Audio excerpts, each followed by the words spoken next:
દેવતાઓ દિલના અંધકારને વિડાવે, ભક્તાઓ ગુરુના અને અંધકારના પૂજામાં વિરાજો, ભક્તાઓ ગ્રહણ આરતી ઉતારે. પ્રભુ આવ્યા છે તમારા ચરણે.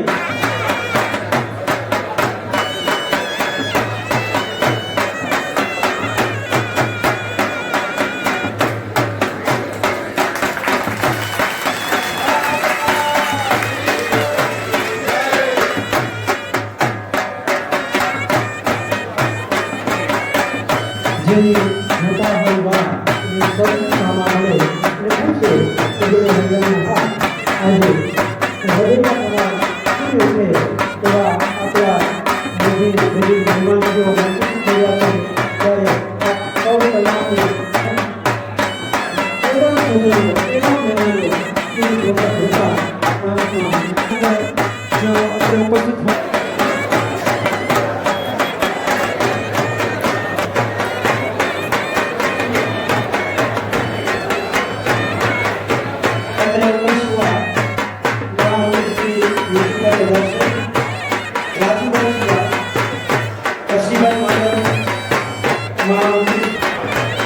उपस्थित तमामने विनती के धन्यवाद. बाहर उपस्थित तमाम आयोजकों અને જેમના આયોજકો છે ઉપસ્થિત તમામ કર્મચારીઓને વિનંતી કે તેઓ અવારનવાર આ કાર્યક્રમમાં ખૂબ ખૂબ ધન્યવાદ. તેઓ તમામ માટે જોડાતા હોય કે જેના વર્ષથી સવારના કાર્યક્રમનું આયોજન કરે છે. એક મોરિયા અહીં સમાજ જ્યારે સંપર્ક વિજય સાથે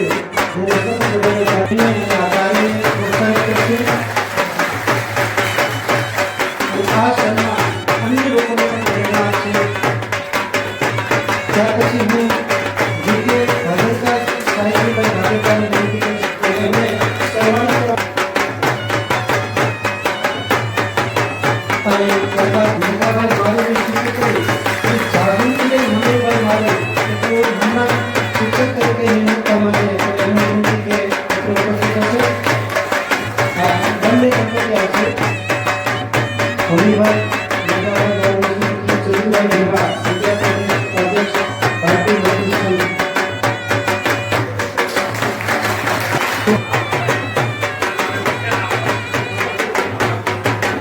અને હજી હમણાં એવો દિવ્ય વિચાર અન્ય સમાજને પણ પ્રેરણા આપે એવો વિનય અન્ય સમાજને પણ માર્ગદર્શન આપવા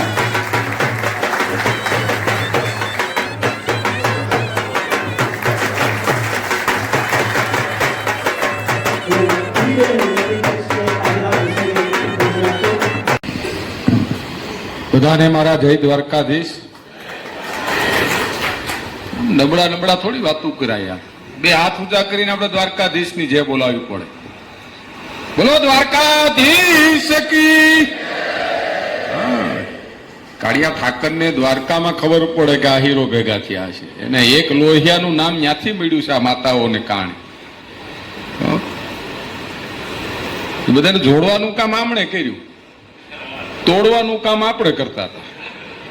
હા, આજની મીટિંગના અધ્યક્ષ મારા મોટા ભાઈ સમાન જવાહરભાઈ, ભાદરકાભાઈ, જોગલ સાહેબ, સૌ મંચસ્વર, સૌ અધિકારીગણ, સૌ કર્મચારીઓ, ભાઈઓ બહેનો, બાળકો, માતાઓ, વડીલો, યુવાન મિત્રો, આમ તો પ્રોટોકોલનો ભંગ કરીને વચ્ચે ઊભો થઈને, કારણ કે મારે મારા વિસ્તારમાં જે બંદરો આવેલા હોય છે ત્યાં એ લોકોનો માછીમાર ભાઈઓનો મોટો તહેવાર 2 દિવસ ચાલુ હોય છે. એટલે એમાં દરેક જગ્યાએ અત્યારના સમયે જ હાજરી પુરાવા જવાની હોય છે. એટલે મેં કીધું હતું કે હું થોડોક સમય રોકાઈને નીકળી જાય છે, એટલે તમારી બધાની દિલગીરી વ્યક્ત કરું છું, વચ્ચેથી જાઉં છું એટલા માટે. સરસ મજાની હમણાં સંગઠનની વાત કરી છે ભાઈ. એસટીની આરે મને યાદ છે ત્યાંથી જવાહરભાઈ લગભગ 76, 77, 78 એસટીની હારે સંકળાયેલા છે ને ધાના બાપા ત્યારે બોર્ડ મેમ્બર હતા. એટલે એસટીના એક એક વસ્તુથી વાકેફ છે બધામાં. સંગઠનને ખૂબ ખૂબ અભિનંદન શુભકામના અપાવું છે. સરસ વાત તમે કરી છે કે આપણે સમાજને તો પૂરક બનીએ, પણ સમાજ સિવાયને આપણી યારે જોડાયેલા કોઈ સમાજો છે એને સાથે પણ આપણે પૂરક બનીએ, એમને પણ ક્યાંક મદદરૂપ થાય. કારણ કે સમય આવે ત્યારે આપણે એની પાસે જવું પડે છે અને દરેક ફિલ્ડમાં રાજનીતિ સિવાય ક્યારેય કોઈ શક્ય વસ્તુ બનતી નથી. રાજનીતિની ડગલે ને પગલે જરૂર પડવાની છે. અરે ખાલી કંડક્ટર બની જાઉં, ડ્રાઈવર બની જાઉં કે ડેપો મેનેજર બની જાશું એ તો બનવાનું છે, કોઈ વિકલ્પ ન મળે ત્યારે, પણ બીજા ઘણા રસ્તાઓ છે. એટલે મારે તમામ લોકોને, વાલીઓને વિનંતી છે કે હવે આપણા સમાજમાંથી આઈપીએસ ને આઈએસઆઈ બનવાનો થોડુંક વિચાર બધાએ રાખવો જોઈએ. આપણો વિચાર શોર્ટકટ નહીં, આપણો વિચાર છે લોંગ.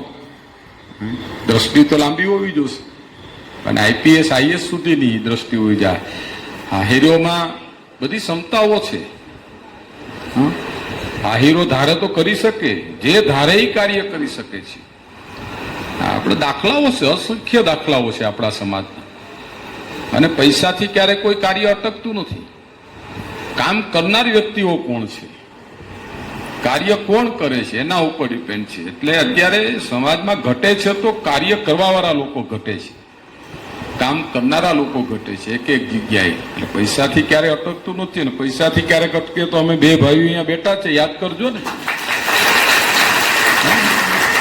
ક્યાં મૂંઝાવ છો તમે? તારે તમારે થતું એટલું કરજો, પછી એમ લાગે કે હવે દરવાજો બંધ થઈ ગયો તો દરવાજો ખોલવાની અમારામાં તેવડ છે, અમે ખોલી આપશું. કરવા વાળા જોઈએ. નિષ્ઠા અને પ્રમાણિકતાથી કામ કરનારા લોકો આપણા સમાજની અંદર કાર્ય કરે છે અને પ્રોત્સાહન આપવાનું છે. સમાજને નુકસાન કરનાર લોકોને પ્રોત્સાહન નથી આપવાનું.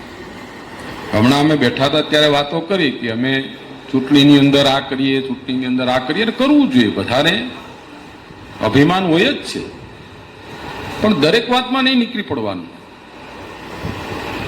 કેના માટે નીકળીએ છીએ પણ જોવું પડે, કોણ વ્યક્તિ છે એ પણ જોવું પડે. લાગટ નીકળી પડશું તો પછી બાકીનું આપણા હાથમાં કંઈ રહે નહીં.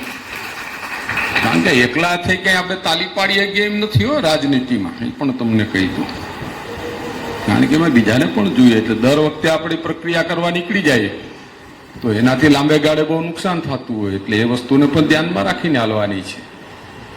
હા, જે જગ્યાએથી જ્યાં ભરોસો અને વિશ્વાસ છે આપણે સમાજ માટે કે ના અહીંયાથી સમાજ માટે ભરોસો અને વિશ્વાસ વાળી વ્યક્તિ જ્યારે આપણે કહે ને ત્યારે આપણે અમલવારી કરવા નીકળવાનું, ત્યારે અમલવારી કરવી. બાકી તો અત્યારે સોશિયલ મીડિયામાં તો બે ફોટા મૂક્યા નથી, એને ફલાણી સેના ને આ સેના ને તે સેના કરીને સમાજને ક્યાંક બદનામીનું જ મળતું હોય છે સરવાળે જોવાનું. હા, હું તો બહુ સ્પષ્ટ માણસ છું. સમાજને નીચું ક્યાંય જોવા જેવું થાય, કોઈ આંગળી ચીંધે ને એવું આહિર સમાજ ક્યારેય કામ ન કરે. આહિર સમાજનો દીકરો ક્યારેય કામ ન કરવો જોઈએ. હા, કાર્ય એવું કરીએ કે આહિર સમાજને કોઈ ગૌરવથી જોવું જોઈએ. હા હા, આપણી મેરે દ્રષ્ટિ માંડીને લોકો ઘણા સમાજો આપણી ઉપર દ્રષ્ટિ માંડીને બેઠા છે. આપણે એકલા નહીં, આપણા માટે તો કરવું જ છે, પણ આપણે બીજા માટે કરવું છે, બીજાને પણ જોડવો છે. કે આ અમે બેઠા છે, તારું ધ્યાન રાખવા વાળા અમે છે, તું મૂંઝાતો નહીં. આ કેનારો વર્ગ છે ને આહિર કહે છે, બીજો કોઈ સમાજ ના કહી શકે. ત્યારે એ વિશ્વાસ આપણો ન તૂટવો જોઈએ અને આપણે કામો કરવાના છે. ત્યારે ખૂબ પ્રગતિ, હજુ ઘણું કાર્ય કરવાનું બાકી છે. અને સરવાળે અમે બે ભાઈઓ છે શિક્ષણની હારે સંકળાયેલા છે.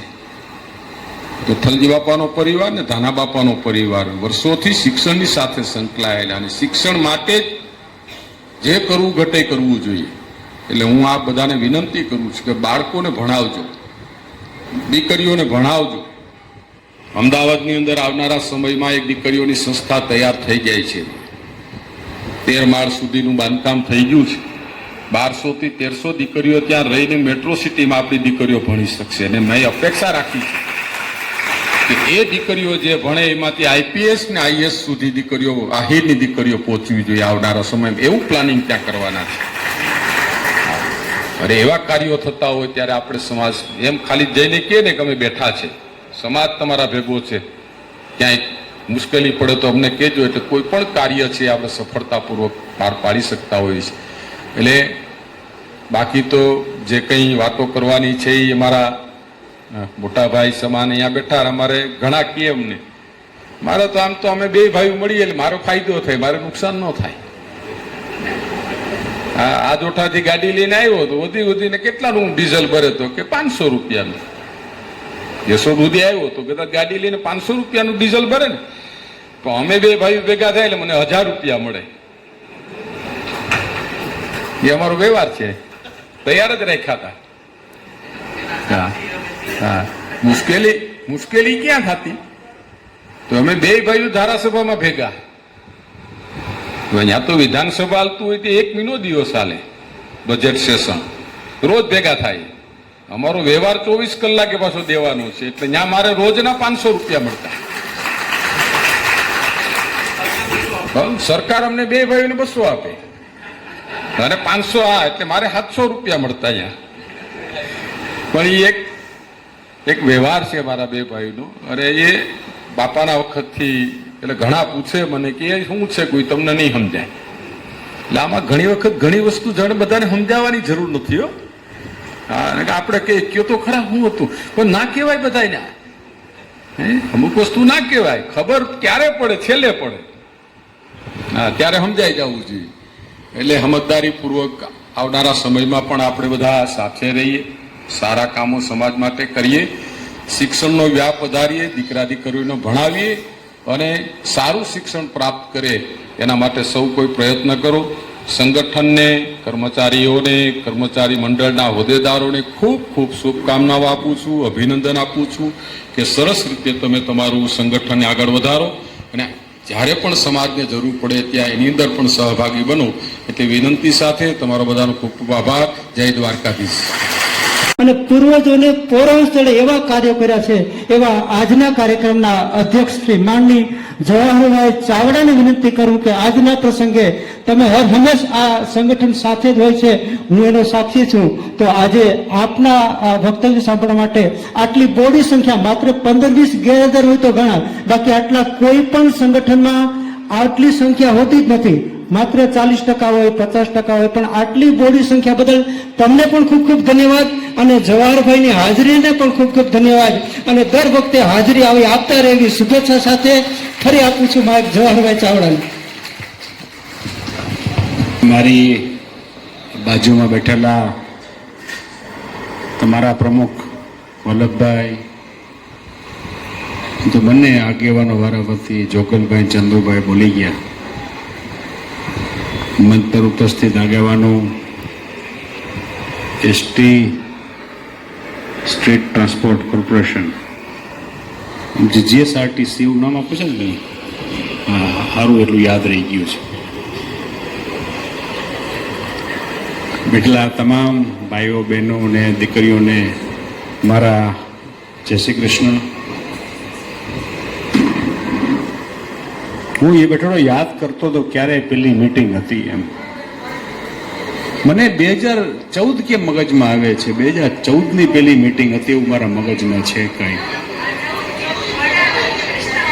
યસ, જો હવે હું આ કયો ને 18 ને 16 ને 17 ને બોલી 2014ની પેલી મીટિંગ કૃષ્ણા પાર્કમાં નારાયણભાઈની હાજરીમાં આપણે થઈ હતી. તે વખતે સ્થિતિ એવી હતી કે ચૂંટણી ચાલુ હતી, જસુભાઈ ચૂંટણી લડવાના હતા, એની પ્રાઇમરી તૈયારીઓ ચાલતી હતી. ફોર્મ નહોતું ભરાણું, પણ પ્રાઇમરી તૈયારી ચાલતી હતી. તે વખતે પ્રવચનમાં આપણે વાત કરતા હતા કે તમે એક કર્મચારી તરીકે સમાજને કેમ ઉપયોગી થઈને મતદાન વધારી શકો, એવી વાતો આપણે કરી હતી. કોને કેટલા મત ને બસમાં બેસીને ટિકિટ કાપતી હોય પ્રચાર કરવાનો, એવી નાની મોટી વાતો.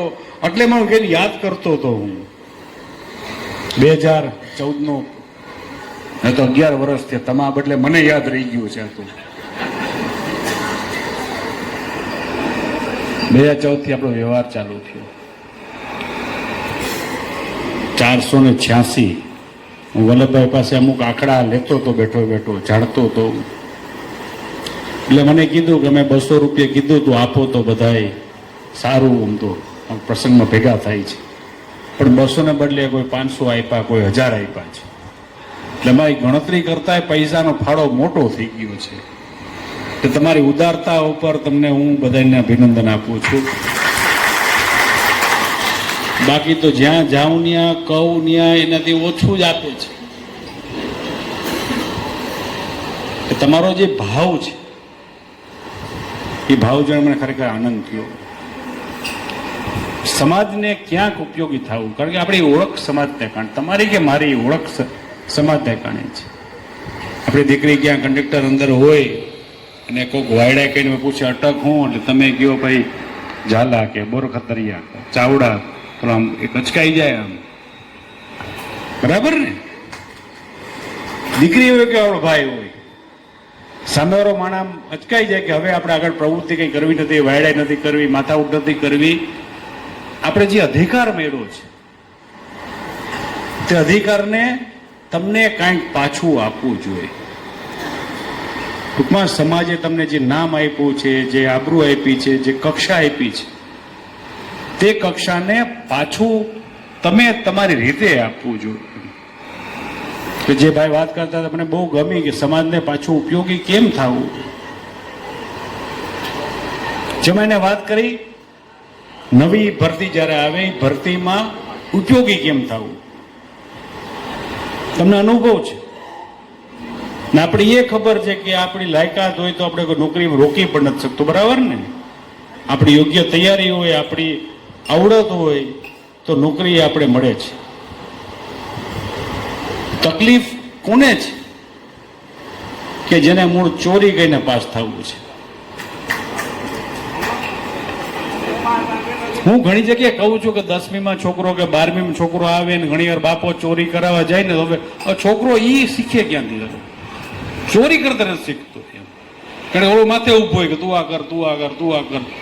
તમે એનું એ શિક્ષણ તો લેવા દો પોતાની રીતે. એ કંઈક શીખે ને પોતે તો જ આગળ વધી શકશે. હવે જમાનો આવી ગયો સાચા શિક્ષણનો. પેલા ચાલતો જે ભાઈ વાત કરી ધાના બાપાની, માંડા બાપાની, ધાના બાપા. તમે જાઓ ને તમે એમ કેવું આયર જો ભાઈ જા ઓર્ડર જા. એ હતો જમાનો આખો અલગ હતો. ક્યાં તમે જાઓ ને તમે મામા માસી કાકા માપા હગના અથવા નાઈટના માણસ છો તો તમારું કામ થઈ જતું. આ ધાના બાપાની મને એટલે ખબર પડી કે જ્યારે 1990માં પહેલી વાર MLA બન્યો તે વખતે મારા વિસ્તારનું ગામ દેસિંગા, એનો માણસ વિરમ મારખી બારિયા, હું નામ જોતું વાત કરું છું, એ આવી ગયો એસટીમાં ક્યાંક ક્યાંક વાયડા તો કરી જોઈએ આપણે, એમ તો નાઇટનો સ્વભાવ પ્રમાણે હતો. એટલે સસ્પેન્ડ થયો. સસ્પેન્ડમાં માથાઉટ એવડી મોટી હતી કે બધેથી એના કોઈ હાથ ન પકડ્યા ને એનો કેસ હાલતો હાલતો ગાંધીનગર પહોંચી ગયો. હું MLA નવો બન્યો હતો ને મારી પાસે કેસ આવ્યો કે જ્યારે બાને કે ભલામણ કરીને છટકાવી દો. પછી મેં પૂછ્યું કે તને નોકરી ક્યાંથી મળી હતી? તને નોકરી છૂટી કે બરાબર હું ચડાવી દઈશ, નોકરી મળી હતી ક્યારે? ત્યારે એને મને એમ કીધું કે અમારા ગામના આગેવાન માલદેવ કરશન, એમ ધાના બાપા બે ઘરના વ્યવહારો છે. એટલે અમારા ગામમાં હું ને બીજા ઘણા કર્મચારીઓ કામ કરીએ છીએ. અમે બાપા પાસે જાય, માલદેવ બાપા નોકરીનું હું છે એટલે માલદેવ બાપા લઈને ધાના બાપા પાસે જાય, ધાના બાપા ઓર્ડર કરાવી દઈએ. એટલે એસટીમાં ખરેખર ઘણા બધા હતા, એનું હું પોતે સાક્ષી છું. પછી જમાનો અલગ હતો, ભલામણમાં કામ થઈ જાય. પછી અલગ જમાનો આવ્યો કે હાથમાં માલ હોય તો નોકરી ચડી જાય. હવે એનાથી આગળ ગયું છે. હવે આપણે સુધરીને હવે લાયકાત ઉપર આવવા માંડ્યું છે. ને જ્યારે સિસ્ટમ સુધરે છે, વિજ્ઞાન આવી જાય છે, તે દિવસે સાચા શિક્ષણને કારણે જ તમને કામ મળવાનું છે. ભૂતકાળમાં કોઈને મળી ગયા છે એવા ઘણા મેં જોયા. માસ્તરો પરીક્ષામાં કોક બેસવા ગયું, સર્ટિફિકેટ કોકે આપ્યું હતું, નોકરીમાં કોક ગયું, રિટાયર્ડ થઈ ગયા છે, પેન્શન મળે છે. પણ એ જમાનો અલગ હતો, એમાં ચાલતું હતું. હવે નથી. આ સમાજો બદલતો જાય, સમાજ સુધરતો જાય, વિજ્ઞાન આવી ગયું છે. તમે નોકરીમાં છો કે ન હોય, નોકરીમાં હાજર થયા પછી કેટલું કામ કરું છું એનું એસેસમેન્ટ આવી જવાનું છે. એવો જમાનો આવવાનો છે કે તમે તમારા કામે જાશો, કામેથી પાછા આવશો કે તમારો મંથલી રિપોર્ટ બનવાનો છે કે ફલાણો વલ્લભભાઈ ભાદરકા છે, તો વલ્લભભાઈ ભાદરકા આજે 7 ને 10 ઓફિસમાં એન્ટર થયા હતા, 20 મિનિટ પાનની પિચકારીઓ મારી હતી, કામ નહોતું કર્યું, 5 વાર બાથરૂમ ગયા હતા, 2 વાર જમ્યા હતા, કામ 3 કલાક જ કર્યું છે. આવો રિપોર્ટ છાપીને આપવાનું છે ને મશીન છાપીને આપવાનું છે. ને મશીનને કોઈ દિવસ ખોટું બોલતું નથી, કોઈને મૂર્ખ બનાવતું નથી. માણસ ખોટું બોલી શકે છે, મશીન કદી ખોટું બોલતું. એ 2 ને 2 4 જ કહે છે. 2 ને 2 5 કિલો મશીન છે, મશીન ફોલ્ટી છે, ખોટું નથી બોલ્યું. મશીને ખોટું બોલતા આવડતું જ નથી. એટલે ભવિષ્યનો જમાનો આવવાનો છે. એ જમાનો એવો છે કે જેમાં સંપૂર્ણ શુદ્ધ વહીવટ થઈ જવાનો છે. ને શુદ્ધ વહીવટની અંદર આપણે નોકરી જોતી હોય અથવા નોકરી કરવી હોય તો આપણે શુદ્ધ થવું પેલા ફરજિયાત થઈ જશે. આ જમાનો આપણે જોવાના છીએ. આ જમાનાની સ્પીડ એવડી મોટી છે. હું દાખલો આ ફોનનો જ આપું છું કે મને એ જમાનો યાદ છે કે મારી માં રાખડી બાંધતી ફોનને, કે ફોન એક શ્રીમંત સુખીની નિશાની હતી. જે મને હાથમાં રાખડી બાંધી છે, ફોનને રાખડી બંધાતી, તિજોરી રાખડી બંધાતી નથી. હવે આપણા ફોનમાં વાયર ન હોય, કોડલેસ થાય ને કોડલેમાંથી મોબાઈલ થાય, એને મોબાઈલ અહીંયા હાલે ને મુંબઈમાં હાલે.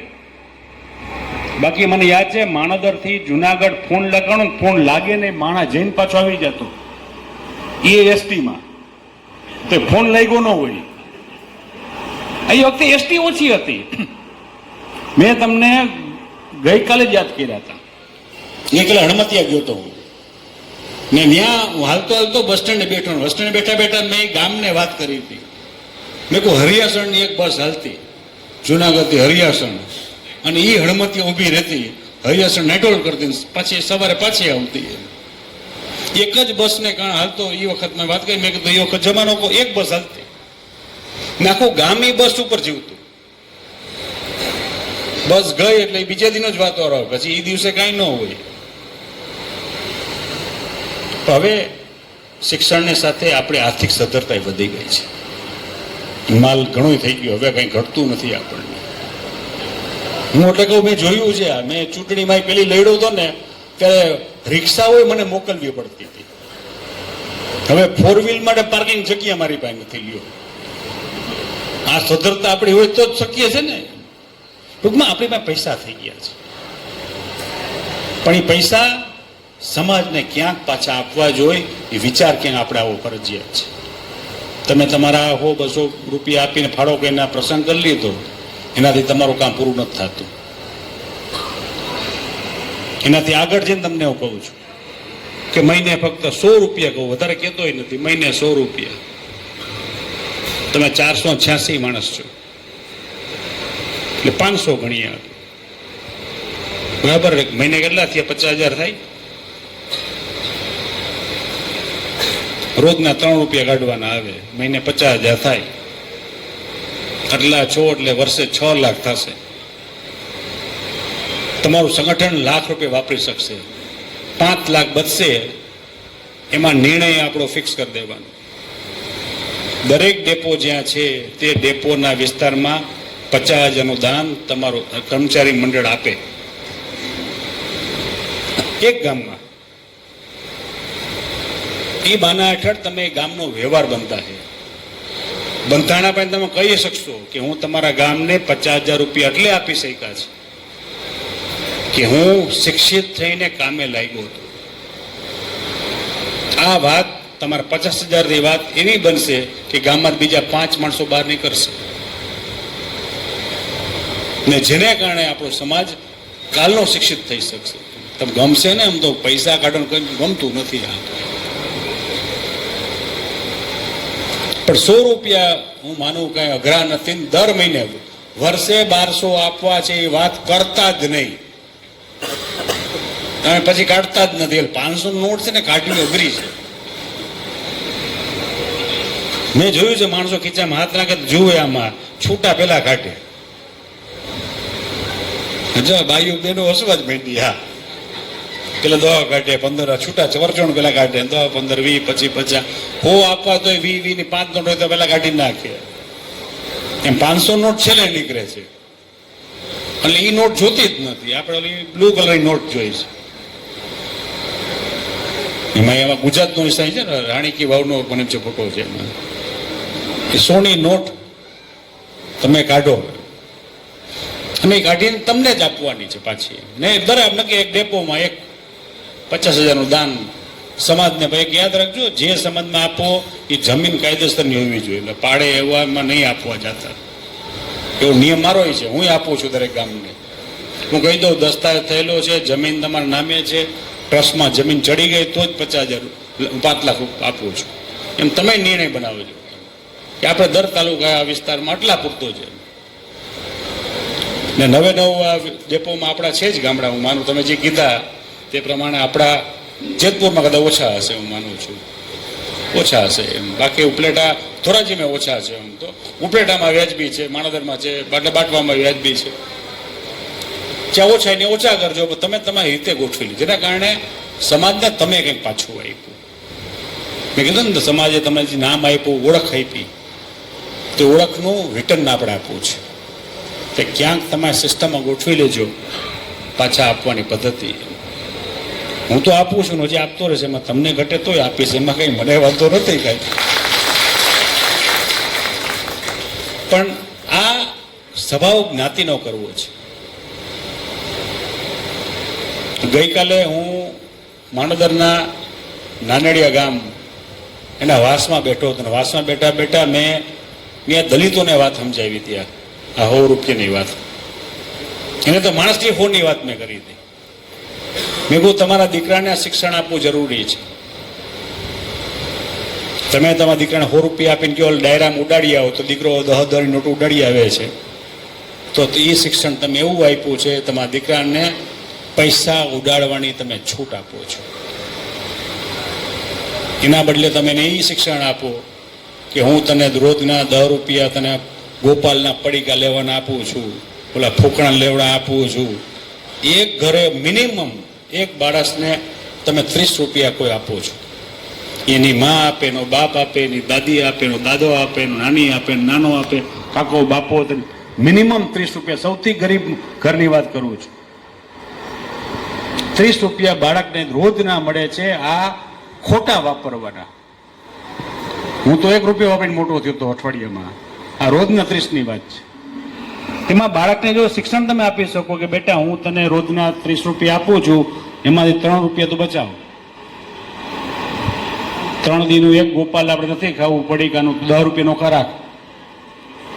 અને એ તું નોખા રાખ્યા પછી જ્યારે દર મહિને 100 રૂપિયા જ્ઞાતિમાં તું તારો ફાળો જમા કરવા જા એક બાળક તરીકે.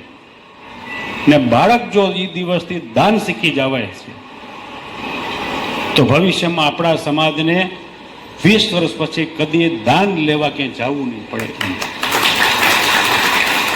તમને મારી જરૂર નહીં પડે એમ. નહીં, જરૂરી છે સમાજ પોતે પગભર થઈ જાય એમ. ન થાય ત્યાં સુધી અમે બેઠા છે. પણ ભવિષ્ય સમાજ આપણે પગભર કરવો હોય તો એને શિક્ષિત કરવો પડશે. શિક્ષિત ફક્ત આમાં નહીં, દાનમાં પણ. આમ ડાયરો હોય તો ઉડાડી આવીએ છીએ, ઢોલી હોય તો ઉડાડી આવીએ છીએ, પણ લખાવાનો હોય તો નથી લખાવતા. પણ લખાણ ચાલુ કરી દેજો. તમે બધા શિક્ષિત છો. ભવિષ્યના યુગમાં શિક્ષણની કિંમત કેટલી તમને બધાને ખબર છે. કે તમારા દીકરા દીકરીને તમે ભણાવવાના છો. અત્યારના જમાનામાં ફક્ત ભણાવવા સિવાય બીજા સંસ્કાર ઉમેરવાના ફરજિયાત થઈ ગયા છે. આપણા બાળકોમાં ક્યાંક નાના મોટા બગાડો આવી ગયા. બગાડો આવવાનો પાયામાં આપણે આપણા બાળક માટે બેદરકાર ક્યાંક થઈ ગયા છે. આપણા કામમાં, આપણા મોજ શોખમાં ને કાં હવે આપણે બાળકોને આપણે આઝાદ કરવા જોઈએ. આ વિચાર આવી ગયો છે. અમને તો મોટા થયા, અમને તો છોટી લાગે, સમસમ વિદ્યા આવે, રમઝમ, આમ જ મોટા થયા છે. અમને બધા મારતા એમ જ ખુશી હતી. ઘરે જેને કે એમને માર્યો તો પાછા ઘરે પાછા મારે કે તારો વાક હોય તો જ તને માર્યો સાહેબ. એટલે ઘરે કહેવાતું ને એમાં માર્યા છે. ને તમે હવે આ કેટલોક જમાનો આવ્યો છે, તમે તરત કે બાળકને કઈ કહેવાય નહીં, આપણે સમજાવાય. આને કારણે બાળકમાં નબળા થવા માંડ્યા છે. મારી પાસે છોકરાઓ દીકરાઓ બંને આવતા હોય છે, એમાં નબળા જોઉં છું. નબળા એટલે કહું છું કે નિર્ણય નથી લઈ શકતા. તમે તમારા બાળકનું બહુ ધ્યાન રાખશો તો નિર્ણય રહેશે, ને સાવ ધ્યાન નહીં રાખો તો બગડી જવાનું છે. બે ખરાબ છે. પ્રોટેક્શન જો પૂરું આપો તોય તમારું બાળક બગડશે, એટલે નબળો થશે. આપઘાતના કેસ વધ્યાના પાયામાં મા બાપનું વધારે પડતું પ્રોટેક્શન છે. તમે એને સ્વતંત્ર નથી થવા દેતા. અમુક વિચારોની અંદર અમુક છે એ આવ સ્વતંત્ર થવા દે છે. બેયની વચ્ચેનો વર્ક બેલેન્સ રાખવો ફરજિયાત છે તમારી દીકરી દીકરા માટેનો. હું તો આશ્રમના શિક્ષણનો ભલામણ કરનાર માણસ છું. દીકરી દીકરાને હોસ્ટેલમાં ભણાવવા જોઈએ અને નાની ઉંમરથી મોકલવા જોઈએ. નાની ઉંમરથી એટલે મોકલવા જોઈએ કે સિસ્ટમમાં સેટ થઈ જાય છે. તમે નક્કી છોકરો મોટો થાય પછી મોકલશું, પછી 11મી 12મી બહાર મોકલો, છોકરો સેટ ન થાય. કોલેજમાં સેટ થાય, કાં 6ઠી 7મીમાં સેટ થાય ને કાં કોલેજમાં સેટ થાય. બદલી પદ્ધતિ ક્યાંય સેટ થવાની છે જ નહીં. બાળકને તમને એવું શિક્ષણ ઘરમાં આપવું જોઈએ કે બેટા તું ડાયો રહીશ, તોફાન નહીં કરું તો તને હોસ્ટેલમાં મૂકવાનો છું. તમે એમ કહેશો તોફાન કહીશ હોસ્ટેલમાં મૂકી આવીશ, ત્યારે મગજમાં આવે જેલમાં પૂરવાની વાત છે. આ એનો વિચાર નબળો થઈ જાય, વિચાર ખોટો થઈ, જેના કારણે એ બાળકને અમને સાચવવું અઘરું પડતું હોય છે કે એના મગજમાં નેગેટિવ વિચાર આવી ગયો છે. જ્યાં જાઉં છું જેલ છે, એ દંડ જગ્યામાં મોકલે છે, એ જગ્યા ખોટી છે, જગ્યા ખરાબ છે. તમારા બાળકને ઊંધું સમજાવવું પડે કે તું સારો રહીશ, ડાયો રહીશ તો જ તને મૂકવાનો, બાકી નથી મૂકવાનો. એટલે એ સામેથી ડાયો રહેવા માટે ત્યાં ઘરમાં સુધારો આવશે, ને અમને સુધારો, બેમાં ફાયદો છે. મારી ભાઈ ભણાવવું બાળક ફરજિયાત નથી. બાળક હોસ્ટેલમાં ભણવું ફરજિયાત છે, બહાર ભણવું ફરજિયાત છે. કે બહારનું શિક્ષણ અલગની પદ્ધતિ અલગ છે. આ તમને કહું એનું એવું નથી કે ભણું. મારા પપ્પાને મારા બાપાએ બહાર ભણાવ્યા હતા, મારા બાપાએ મને બહાર ભણાવ્યો હતો, મેં મારા છોકરાને બહાર ભણાવ્યો હતો. અમે 3 પેઢીથી બધા બહાર ભણીએ છીએ ને કોઈ બગડા નથી. એટલે કોઈ બાળક બગડે એવું છે જ નહીં. બધાય બહાર ભણ્યા છે. મારી દીકરી દીકરો, હું, મારી બેન બધાય બહાર ભણ્યા છે. એટલે બાળકને મોકલો ક્યાંક ભણાવવા, એવી મારી લાગણી છે. ભેગા રહ્યો, સંગઠિત રહ્યો, શિક્ષિત વધારે થઈને જ્યાં જરૂર પડે ત્યાં અમને કહેજો. હવે પાછો આવું કરજો, પણ હવે મને આવતી વખતે એવું કહેજો કે જ્યારે ભાઈ આ વખતે મેં કંઈક 2 કે 3 લાખનો ફાળો કર્યો, તમે વાં પૈસા આપ્યા, એવું એનાથી આગળ જાજો એમ. બરાબર. અને ટ્રેનિંગ ક્લાસ જ્યારે કરો ને એમાં જ્યાં જરૂર પડે તે મને કહેજો. ક્લાસરૂમની, રહેવાની વ્યવસ્થાની, જમવાની વ્યવસ્થાની જરૂર પડે, ગ્રાઉન્ડની, એ જગ્યાએ હું બધી જગ્યાએ તમે ભેગો રહીશ. તમારા બધાનો ખૂબ ખૂબ આભાર. ખૂબ આભાર આપના પ્રેરક અને પ્રોત્સાહક. અભિનંદન દેતા ભૂલી ગયો. હું ક્યારનો જોતો હતો કોના હાથમાં ફોન છે, કોણ ફોનમાં ચોટેલો છે, કોણ વાતમાં ચોટેલો છે, બહાર કેટલા રખડે છે, હું જોતો હતો. પણ 10% માણસો મેં બહાર જોયા, 10% માણસો મેં ફોનમાં જોયા. મેં આવું બહુ ઓછું જોયું છે. તમે મેક્સિમમ માણસો ફોનમાં જોઈ છે. તો તમારામાં મેં સુધારો જોયો એટલે મને ગમ્યું. બાકી અમે વાતો કરતા હોય, ગોઠા હોય, તમે બધા આમ જ હોય. એટલે એટલું આ સારું છે તમે બધા ફોનમાં નહોતા. આ એક્સ્ટ્રા વસ્તુ છે, આપણી એસેસરીઝ છે, આપણી મેઇન નથી. તમે ધ્યાન રાખો એટલે બધા તમારો બધાનો આભાર. હું બહુ ઓછી જગ્યા હોય છે આવી. ભાઈ ફોનની વાત કરી એટલે મને એક વાત યાદ આવી ગઈ એટલે કહી દઉં.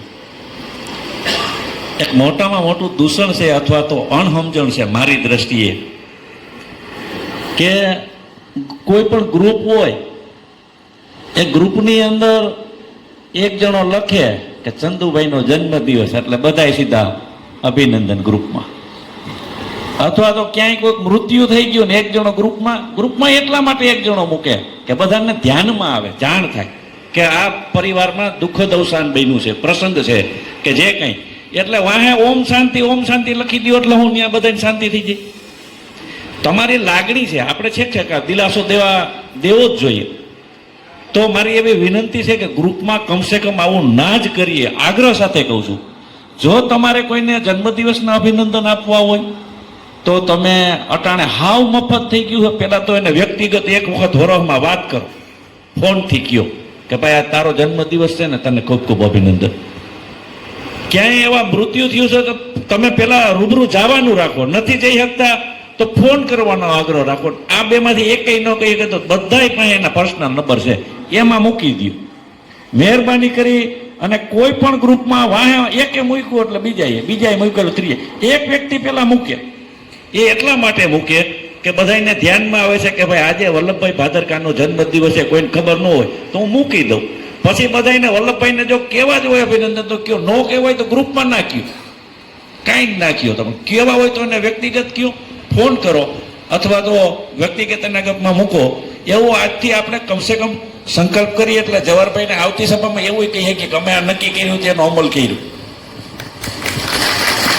સરસ, ખૂબ સરસ. આપનો સુંદર વિચાર છે, એ બાબતે પણ આપણે વિચારવું ખરું. અને હવે આપ સૌને જણાવવાનું કે દરેક નોકરિયાત માટે એક મહત્વનો દિવસ હોય છે રવિવાર. કેટલાય કામો વિચારી રાખ્યા હોય છે, છતાં પણ આપે આપણા બધા જ અગત્યના કામો મૂકીને એક સમાજના કાર્ય માટે જે સહયોગ આપ્યો છે ને, એ ખરેખર અભિનંદનને પાત્ર છે. ખૂબ ખૂબ ધન્યવાદ આપને.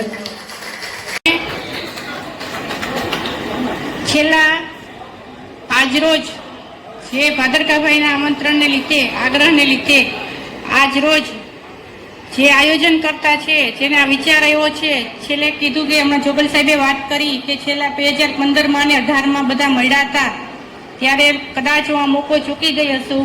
પણ આજે મને જે આ સ્નેહ મિલનની અંદર જે મને આમંત્રણ આપ્યું છે અને હું હાજર રહી છું એ બદલ હું આભાર માનું છું. તેમજ સ્ટેજ ઉપર બિરાજમાન છે જવાહરભાઈ ચાવડા, જેને હું એવું કહેવા માંગીશ અંદરથી કે હું બાપાની ખીચડી ખાઈને જ આજે ડેપો મેનેજર બની છું. હું 1 થી 7 ધોરણ પ્રાથમિક શાળા કુંઢેજ અને આત્મેથી બાપાની ખીચડી ખાધી અને કોલેજ સુધી બાપાની ખાધી અને પછી યુનિવર્સિટીમાં પછી અભ્યાસ કરી અને સાહેબ હું અત્યારે MA MPhil BEd gold medallist છું. અને મને ડેપો મેનેજર તરીકેની ભરતીમાં છેલ્લે 2012માં હું હાજર થઈ છું. વધુમાં કહીશ કે હમણાં પગા બાપાએ કીધું કે IPS કે IAS એ શક્તિ પ્રમાણે હોય. આજે જોયું 2-3 વાલીના બહુ મસ્ત સરસ વિચાર છે કે 2 છોકરીઓ ભેગી થઈ હારે ભાદરકાભાઈ એના વાલીને બોલાવ્યા. એટલે આજના ઉપસ્થિત પ્રસંગમાં હું ખાસ કહીશ કે ઓવરટાઈમ વાળી લાઈનમાં હવે થોડુંક ST તરફ જઈશ કે ઓવરટાઈમ વાળી લાઈનમાં સવારે 5 વાગે જવું, સાંજે 10 વાગે જવું, જાજો. આપણી જરૂરિયાત મુજબ બધા નોકરી કરજો, પણ કમસે કમ એટલું તો જોજો કે છોકરા ક્યાં પહોંચ્યા છે. સારું ક્વોલિફિકેશન મળે છે, સારી સ્કૂલમાં ભણે છે અને ખરેખર ભણે છે. આપણે એની પાસે બહુ આશા અપેક્ષા નહીં રાખતા કલેક્ટર જ બને, કંઈ વાંધો નહીં. શિક્ષણ હશે ને તો ઘણું બધું છોકરાને શીખી શકશે. આમાંથી ઘણી લેડીઝ તો આપણી ઘણાની વાઈફ હશે, ભણેલી હશે, નોકરી નહીં કરતી હોય, પણ છોકરા તો સારા પોસ્ટ ઉપર લઈ આવવાની એનામાં ક્ષમતા હશે જ. એટલે ટૂંકમાં મહત્વનું એ છે શિક્ષણ.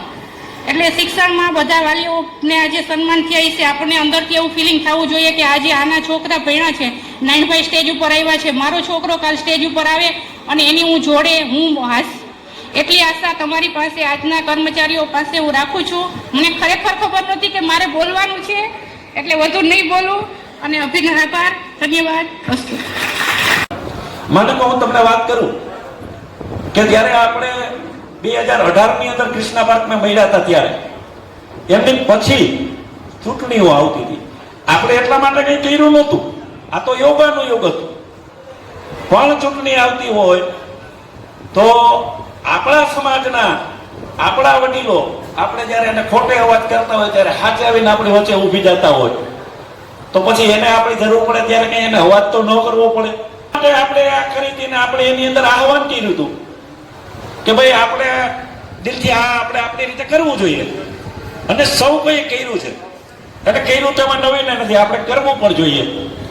એટલે ભેગું થવા માત્રથી ઘણી ઘણી આવી સિદ્ધિઓ અથવા તો ઘણા ઘણા સંકટો